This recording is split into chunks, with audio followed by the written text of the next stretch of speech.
História da Redenção, capítulo 59. O fim da graça.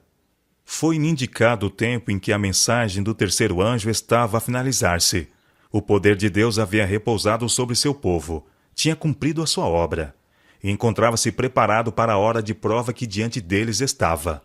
Tinham recebido a chuva serôdia, ou o refrigério pela presença do Senhor, e se reanimara o vívido testemunho. A última grande advertência tinha soado por toda a parte, e havia instigado e enraivecido os habitantes da terra que não quiseram receber a mensagem. Vi anjos indo aceleradamente de um lado para o outro no céu. Um anjo com um tinteiro de escrivão ao lado voltou da terra, e referiu a Jesus que sua obra estava feita, e os santos estavam numerados e selados. Então vi Jesus, que havia estado a ministrar diante da arca, a qual contém os 10 mandamentos, lançar o incensário. Levantou as mãos e com grande voz disse: Está feito.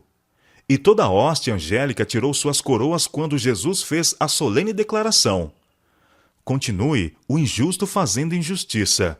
Continue o imundo ainda sendo imundo. O justo continue na prática da justiça, e o santo continue a santificar-se.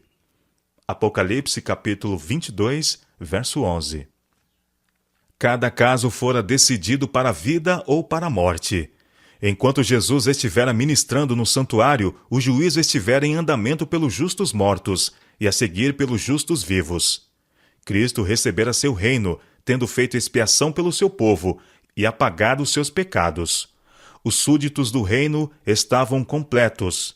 As bodas do Cordeiro estavam consumadas. E o reino e a grandeza do reino sob todo o céu foram dados a Jesus e aos herdeiros da salvação. E Jesus deveria reinar como Rei dos reis e Senhor dos senhores. Retirando-se Jesus do lugar santíssimo, ouviu tilintar das campainhas sobre suas vestes, e ao sair ele, uma nuvem de trevas cobriu os habitantes da terra. Não havia então mediador entre o homem culpado e Deus, que for ofendido. Enquanto Jesus permanecera entre Deus e o homem culposo, achava-se o povo sob restrição. Quando, porém, ele saiu de entre o homem e o Pai, essa restrição foi removida, e Satanás teve completo domínio sobre os que, afinal, se não arrependeram. Era impossível serem derramadas as pragas enquanto Jesus oficiava no santuário, mas, terminando ali a sua obra e encerrando-se a sua intercessão, nada havia para deter a ira de Deus, e ela irrompeu com fúria sobre a cabeça desabrigada do pecador culpado, que desdenhou a salvação e odiou a correção. Naquele tempo terrível, depois de finalizada a mediação de Jesus, os santos estavam a viver à vista de um Deus santo, sem intercessor. Cada caso estava decidido, cada joia contada. Jesus demorou um momento no compartimento exterior do santuário celestial, e os pecados que tinham sido confessados enquanto ele esteve no lugar santíssimo foram colocados sobre Satanás, o originador do pecado que deve sofrer o castigo deles. Demasiado tarde, demasiado tarde! Vi então Jesus depor suas vestes sacerdotais e envergar seus mais régios trajes. Sobre sua cabeça estavam muitas coroas, estando uma coroa dentro da outra. Cercado pela hoste angélica, deixou o céu. As pragas estavam caindo sobre os habitantes da terra. Alguns estavam acusando a Deus e amaldiçoando-o. Outros precipitavam-se para o povo de Deus e pediam que se lhes ensinassem como poderiam escapar dos seus juízos. Mas os santos nada tinham para eles. A última lágrima pelos pecadores tinha sido derramada. Oferecida havia sido a última oração aflita. Arrostado o último peso de cuidados pelos pecadores. E dada a última advertência. A doce voz de misericórdia não mais os deveria convidar. Quando os santos e o céu todo estavam interessados em sua salvação, não tinham eles nenhum interesse por si. A vida e a morte tinham sido postas diante deles. Muitos desejavam a vida, mas não faziam esforços por obtê-la. Não optavam pela vida, e agora não havia sangue expiatório para purificar o culpado. Nenhum salvador compassivo para pleitear a favor deles e clamar: poupa o pecador por mais algum tempo. O céu todo se uniu a Jesus quando ouviram as terríveis palavras: Está feito, está consumado. O plano da salvação se havia cumprido, mas poucos tinham escolhido fazer a aceitação do mesmo. E, silenciando-se a doce voz de misericórdia, o medo e horror apoderou-se dos ímpios. Com terrível clareza, ouviram as palavras: demasiado tarde, demasiado tarde.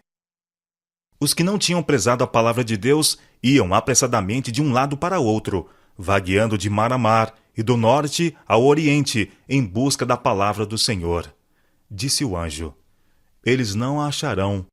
Há uma fome na terra, não fome de pão nem de sede de água, mas de ouvir as palavras do Senhor. O que não dariam eles por uma palavra de aprovação da parte de Deus? Mas não, devem continuar a ter fome e sede. Dia após dia, desprezaram a salvação, dando maior apreço às riquezas e prazeres terrestres do que a qualquer tesouro ou estímulo celestial. Rejeitaram a Jesus e desprezaram a seus santos. Os sujos devem permanecer sujos para sempre. Muitos dos ímpios ficaram grandemente enraivecidos ao sofrer os efeitos das pragas. Foi uma cena de terrível aflição. Pais estavam amargamente a exprobrar seus filhos, e filhos a seus pais, irmãos a suas irmãs, e irmãs a seus irmãos. Altos clamores de pranto eram ouvidos de todos os lados. Foste tu que me impediste de receber a verdade, que me haveria salvo desta hora terrível. O povo volvia-se a seus pastores com ódio atroz e os exprobrava, dizendo: não nos advertistes, disseste-nos que o mundo inteiro deveria converter-se e clamastes: paz, paz, para acalmardes todo o temor que se despertava. Não nos falastes a respeito desta hora, e aqueles que nos avisaram a tal respeito declarastes serem fanáticos e homens maus, os quais causariam a nossa ruína. Mas vi que os pastores não escaparam da ira de Deus. Seu sofrimento foi 10 vezes maior do que o de seu povo.